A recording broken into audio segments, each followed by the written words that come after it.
जा रहा है कि किसी मैग्नेटिक फील्ड में जो बोर्ड के प्लेन के परपेंडिकुलर इनवर्ड है, वहां पर एक प्लस क्यू चार्ज को वेलोसिटी v से फेंका गया। हाँ, तो हमको ये बताना है कि कौन से पाथ में ये घूमेगा, रास्ता क्या होगा इसका। तो यहां देखो, अगर वेलोसिटी v और मैग्नेटिक फील्ड b, इसके बीच का जो एंगल है थीटा, वो 90 डिग्री हो, मतलब वेलोसिटी मैग्नेटिक फील्ड के परपेंडिकुलर हो या मैग्नेटिक फील्ड वेलोसिटी के परपेंडिकुलर हो, तो इस केस में जो इसका पाथ होता है वो एक सर्किल होता है। क्या? सर्किल। तो अब आपसे इस सर्किल के बारे में 3-4 चीजें पूछेगा। पहला, इसकी रेडियस का डेरिवेशन करो। दूसरा, इसके टाइम पीरियड का डेरिवेशन करो। ठीक है, तो हम लोग यहां देखिए बी इनवर्ड लिए हैं, वेलोसिटी इधर है तो थीटा 90 है ना, ये भाई ये एक्स के लॉन्ग है, ये माइनस जेड के लॉन्ग है, तो थीटा तो 90 हो गया भाई, एक्स और माइनस जेड। अब इस पे आप फोर्स निकाल लीजिए कि फोर्स किधर लग रहा है। जैसे वेलोसिटी इधर है, बी इनवर्ड है, तो आप राइट हैंड रूल से ये निकालिए, फोर्स ऊपर आया, जिधर इसका फोर्स आएगा ऊपर की ओर, उधर क्या बनेगा? सर्किल का सेंटर। तो अब इसको आप इस सेंटर की ओर घुमा दीजिए ऐसे, तो एक सर्किल बना कि नहीं। तो आपके एग्जाम में पूछेगा कि इस सर्किल की रेडियस बताओ, उसका डेरिवेशन करो रेडियस का, उसका टाइम पीरियड डिराइव करो। तो उसका एकदम सिंपल फंडा है, वो ध्यान से सुनिए। पहले आप निकालेंगे क्या? Magnetic force Fm। क्या निकालेंगे? Magnetic force Fm। फिर आप निकालेंगे सेंटीपीटल फोर्स Fc, और दोनों को कर देंगे इक्वल। मैग्नेटिक फोर्स कितना होता है? किसी चार्ज पार्टिकल पर लगने वाला मैग्नेटिक फोर्स का फॉर्मूला क्या होता है? QVB sine theta. तो QVB साइन ऑफ थीटा, और थीटा आप जानना है 90 डिग्री है, बराबर centimetre force mv² by r। r इसकी रेडियस है, मतलब जो मैग्नेटिक फोर्स है वो उसको घुमाने के लिए जो रिक्वायर्ड सेंटीमीटर फोर्स है वो उसको प्रोवाइड करता है। तो magnetic force is equal two centimetre force. Magnetic force का फॉर्मूला होता है QV साइन थीटा। थीटा आपको यहाँ 90 दिया है, साइन 91 होता है, और एक v की पावर यहां से कैंसिल हो जाए, तो यहाँ क्या बचेगा? Q इंटू बी, और यहाँ क्या बचेगा? mv by r। r को यहां ले आइए, QV यहां चला जाएगा। तो आपकी रेडियस का क्या फॉर्मूला आया? रेडियस का क्या फॉर्मूला आया? r equal to mv by QV। एक ये डेरिवेशन हुआ। अब आप जब इसको पढ़ रहे हैं तो देखिए आपके एग्जाम में बहुत ज्यादा चांस है कि ये आ जाए कि रेडियस को डिराइव करो इन टर्म्स ऑफ वेलोसिटी, तो एक फॉर्मूला ये हो गया। अब आप जानते हैं मास इंटू वेलोसिटी क्या होता है? मोमेंटम। मास इंटू वेलोसिटी क्या होता है? मोमेंटम। तो अब आप mv की जगह p लिख दीजिए, तो रेडियस का आपका दूसरा फॉर्मूला आ गया p बाई QV। बोलो भाई। तीसरी बात, मोमेंटम p जो है वो काइनेटिक एनर्जी के टर्म में होता है, p equal to root 2mk। क्या? p equal to root 2mk, वो यहां लिख लीजिए। तो आपका रेडियस का तीसरा फॉर्मूला आ गया। तो ऐसे आप कई फॉर्मूले बना सकते हैं। रेडियस का तीसरा फॉर्मूला क्या हो गया? Root 2mk upon QV। बोलो भाई, ठीक है। और अगर आप चाहें तो इसको टेम्परेचर के टर्म में भी चेंज कर सकते हैं और पोटेंशियल डिफरेंस के टर्म में भी। तो पोटेंशियल डिफरेंस के टर्म में इसको अगर आप कन्वर्ट करना चाहें तो K की वैल्यू पोटेंशियल डिफरेंस के टर्म में होती है QV। क्या? QV। Q क्या है? चार्ज, और V क्या है? Potential difference. तो अब आपका रेडियस का नया फॉर्मूला आ गया, square root of 2m QV upon QV। अब देखो यहां पर एक Q है और यहां पर एक Q स्क्वायर है, मतलब रूट Q 2 बार है, तो आप यहां पे रूट Q 2 बार लिख लीजिए। एक रूट Q कैंसिल हो गया, तो क्या बचा? Radius equal to square root of 2mv upon square root of Q into 1 upon v। तो एक फॉर्मूला आपका ये हो गया। अगर आप चाहें तो ये स्क्वायर रूट दोनों को एक साथ कर लीजिए। बोलो भाई, यानी रूट 2mv अपॉन Q, ये पूरा रूट पे रहेगा, और इंटू 1 अपॉन v। और एक काइनेटिक एनर्जी का फॉर्मूला होता है किसके टर्म में? टेम्परेचर टर्म में। तो kinetic energy K equal to होता है 3/2 kT। K यहाँ बोल्ट्जमैन कांस्टेंट है। तो अगर आप ये वैल्यू लिख दें तो आपको रेडियस का एक नया फॉर्मूला मिल जाएगा, और वो होगा R equal to root 2mk by QV आया था। बोलो भाई, अब आप यहाँ क्या लिख लीजिए, √2m और k की जगह 3/2 kT, 3/2 kT, तो 2 से 2 कैंसिल हो गया अपॉन QB। तो रेडियस का नया फॉर्मूला क्या आया, √3m kT अपॉन QB। तो रेडियस के आपके कुल मिला के 5 फॉर्मूले आए। पहला आया mv/QB, दूसरा आया p/QB, तीसरा आया √2mk/QB, चौथा आया √2mQB/QB जो हम लोग कन्वर्ट किए थे, और लास्ट में आया √3mkT/QB। यहाँ T क्या है ध्यान दीजिएगा, T क्या है यहाँ पर, टेम्परेचर कौन से यूनिट में, केल्विन में। तो एक चीज ये हो गई रेडियस के बारे में। उसके बाद टाइम पीरियड आपसे पूछेगा वो कि भैया अगर सर्किल में घूम रहा है तो चक्कर लगाएगा तो उस चक्कर का एक समय भी तो होगा। जैसे ये सर्किल में घूम रहा है तो एक चक्कर लगाने का समय कैसे निकालोगे, तो उस समय को क्या बोलेंगे पहले बताओ, टाइम पीरियड, एक चक्कर लगाने का समय। और अगर r इसकी रेडियस है और v स्पीड है तो time period t equal to distance, time equal to distance upon speed. चलो एक चक्कर की डिस्टेंस बताओ, तो time period t equal to 2πr upon speed v। अब यहां देखो 2π अपॉन v और r की वैल्यू mv/QB, तो v से v कैंसिल, तो आपका एक टाइम पीरियड का फॉर्मूला क्या आया, 2πm अपॉन QB। यानी टाइम पीरियड कहां कहां डिपेंड नहीं कर रहा है, वेलोसिटी पे डिपेंड नहीं कर रहा है, v कैंसिल हो गया, r पर डिपेंड नहीं कर रहा है, बोलो भाई। यानी देखिए अगर आप यहां पर चार्ज पार्टिकल को फेंकेंगे धीरे तो सर्किल छोटा बनेगा, तेज फेंकेंगे सर्किल और बड़ा बनेगा, और तेज फेंकेंगे सर्किल और बड़ा बनेगा। ये हर बार टाइम पीरियड क्या रहेगा, सेम।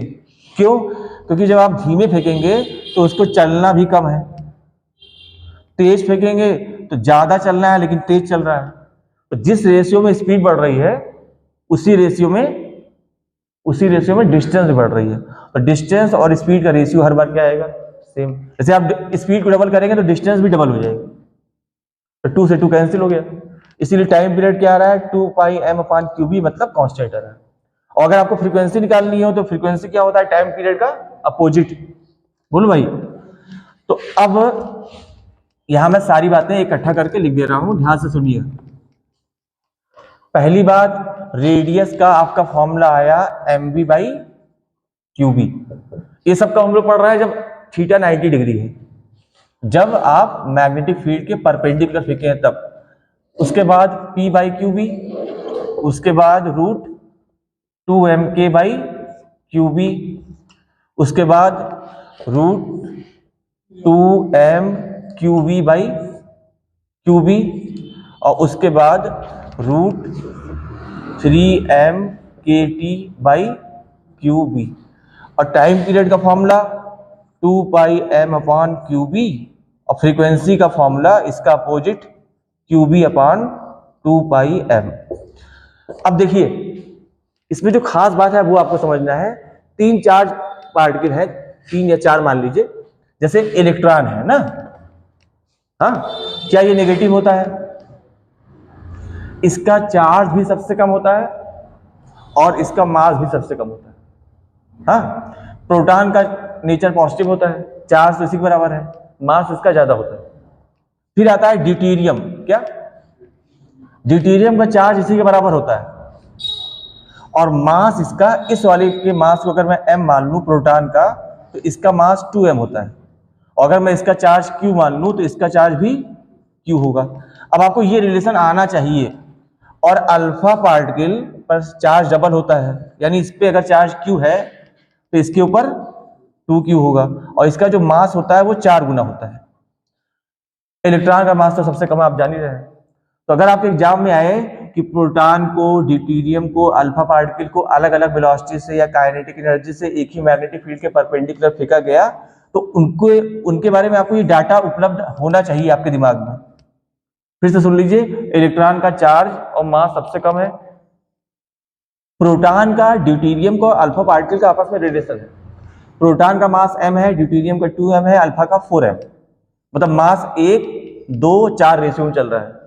यहाँ देखो चार्ज Q है, यहाँ भी चार्ज Q है, यहाँ चार्ज 2Q है, तो चार्ज का रेशियो 1 1 2Q चल रहा है, और इसका चार्ज तो सबसे कम है और मास भी सबसे कम है।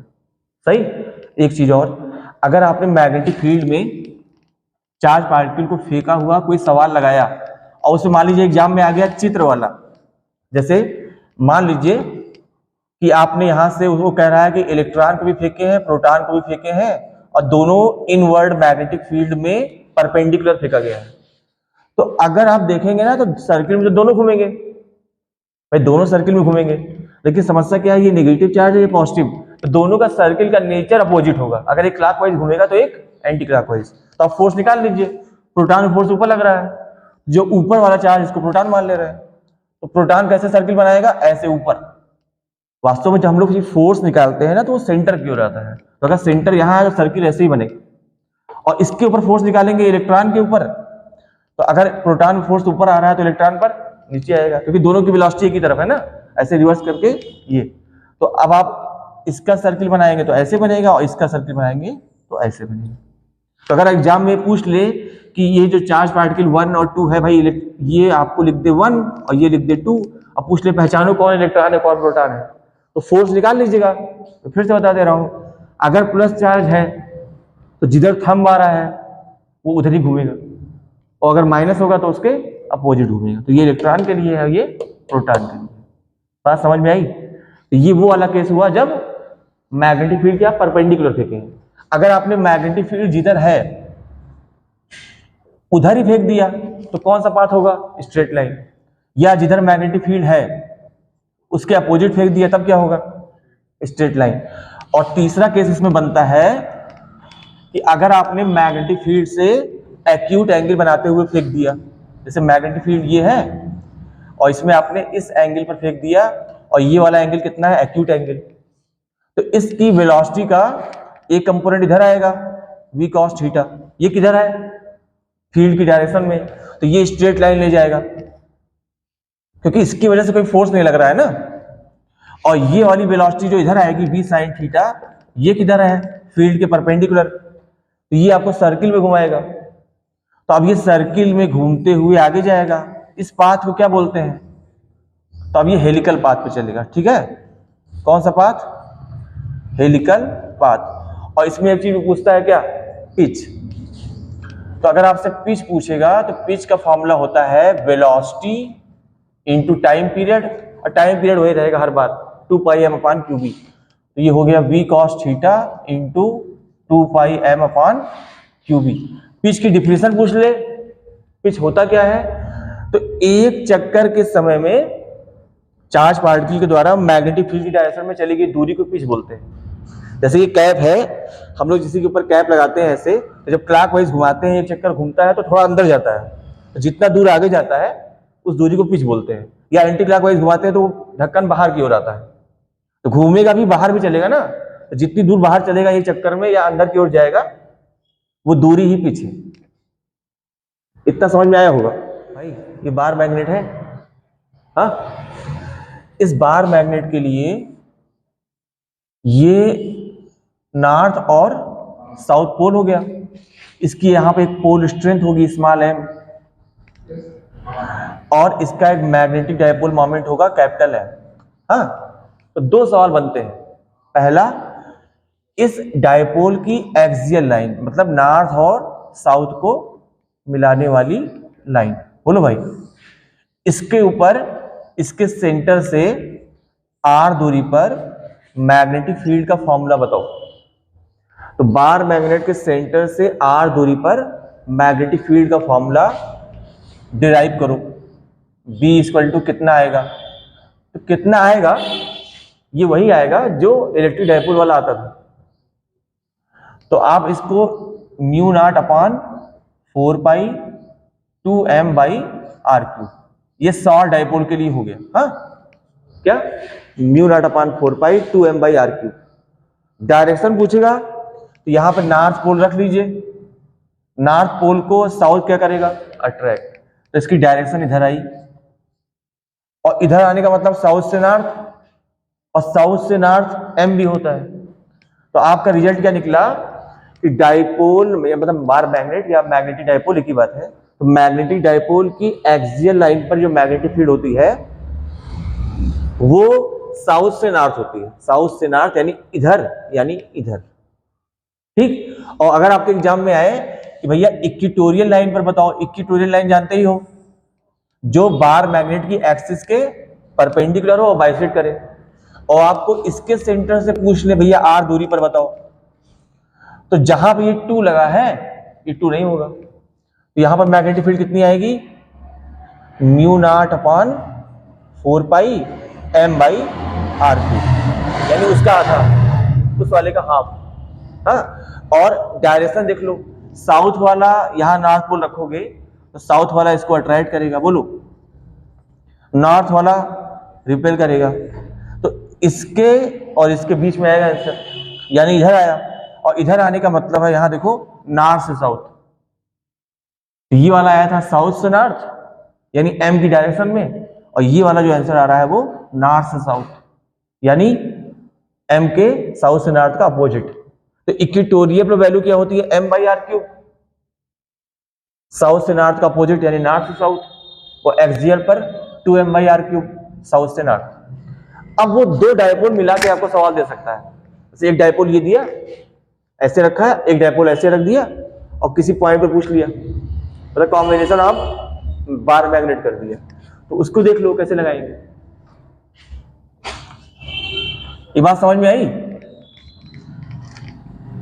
ये देखो, जैसे वो कह रहा है कि एक बार मैग्नेट ये है, ऐसे रखा है वाई एक्सिस के अलाउ, ये नॉर्थ है ये साउथ है, और इसके सेंटर से आर दूरी पर यहां पर आपको मैग्नेटिक फील्ड बतानी है पॉइंट पी पर, और इससे आर दूरी पर एक बार मैग्नेट और रखा है ये, ठीक है। मतलब ये दूरी जो आपको आर दी है ये सेंटर तक दी है ना, ये दूरी हमेशा सेंटर तक दी जाती है, ये नॉर्थ ये साउथ, और इसका मैग्नेटिक डायपोल मोमेंट दिया है 2m, कितना, तो ये वाली दूरी इसके सेंटर से यहां तक की दूरी r है, इसके सेंटर से यहां तक की दूरी r है। अब आपको बताना है कि यहां पर इस पॉइंट पर मैग्नेटिक फील्ड कैसे निकालेंगे, कितनी आएगी, तो एक एक करके देखिए। पहले आप इस पॉइंट से इस नॉर्थ साउथ को मिला लीजिए। चलिए बताइए इसके लिए कौन सा पॉइंट है, एक्सियल, तो एक्सियल पॉइंट पर मैग्नेटिक फील्ड की डायरेक्शन क्या होती है, साउथ से नॉर्थ यानी इधर ही ना, ऐसे, तो यहां पर मैग्नेटिक फील्ड इधर आई, ये वैल्यू कितनी आएगी, फॉर्मूला क्या होता है, B1 बराबर म्यू नॉट अपॉन 4 पाई 2m, अब यहां पे इसका m ही 2m दिया, तो ये हो जाएगा 4m बाई आर क्यूब। और इसके लिए देखो कि नॉर्थ ऐसे रिपेल करेगा, साउथ अट्रैक्ट करेगा, तो इधर आएगा, बताया भी है तुमको नॉर्थ से साउथ होता है, तो यहां पर मैग्नेटिक फील्ड इधर आएगी, और इसकी वैल्यू कितनी आएगी, केवल m बाई आर क्यूब, क्योंकि इसका मैग्नेटिक डायपोल मोमेंट m दिया है, तो ये हो जाएगा mu naught upon 4 pi m by are cube ना।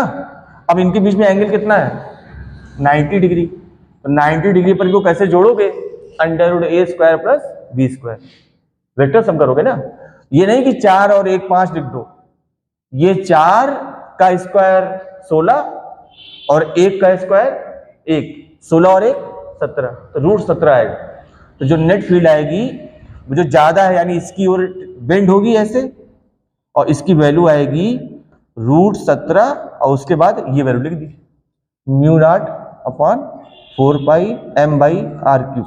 ये समझे कि मैंने √17 कैसे बोला, मैंने इस पूरे को क्या मान लिया, एक mu naught upon 4 pi m by are cube, इसको क्या मान लिया, एक, तो अगर ये एक है तो ये 4 गुणे 1 यानी 4 है। तो आप पढ़े होंगे पाइथागोरस थ्योरम से आर स्क्वायर बराबर a square plus b square, तो एक 4 का स्क्वायर है और एक 1 का स्क्वायर है, 16 और 1 17, तो आर स्क्वायर 17 है, तो आर √17 आया कि नहीं, तो वही मैंने लिख दिया √17। और अगर आपसे पूछ ले कि ये वाला एंगल बताओ,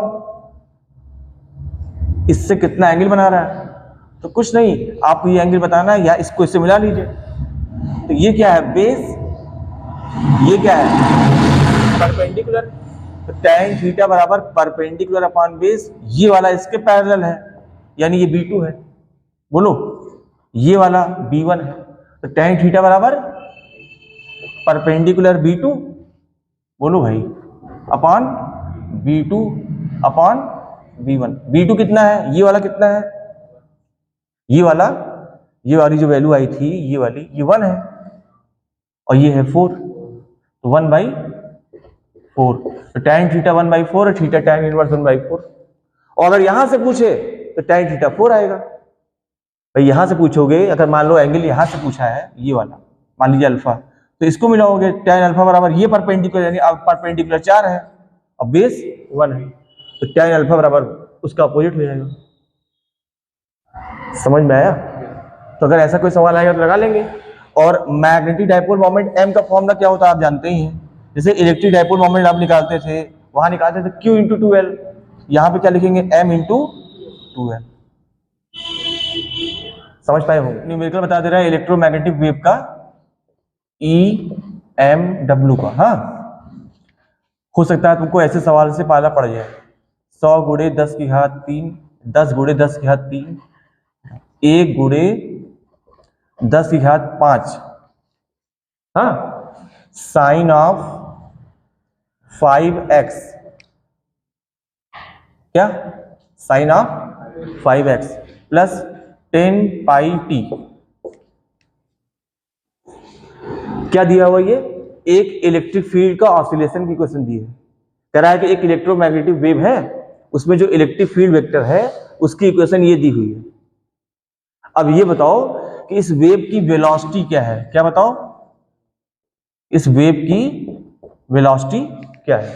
तो कैसे निकालोगे, सुनो, पढ़ो kx, यानी जो x है उसके पहले जो लिखा है वो k है, तो k की वैल्यू कितनी हुई, 5। हाँ, और फिर पढ़ो ओमेगा t, तो जो t है इसके पहले जो लिखा है वो क्या है, ओमेगा, तो ओमेगा कितना हो गया, 10π।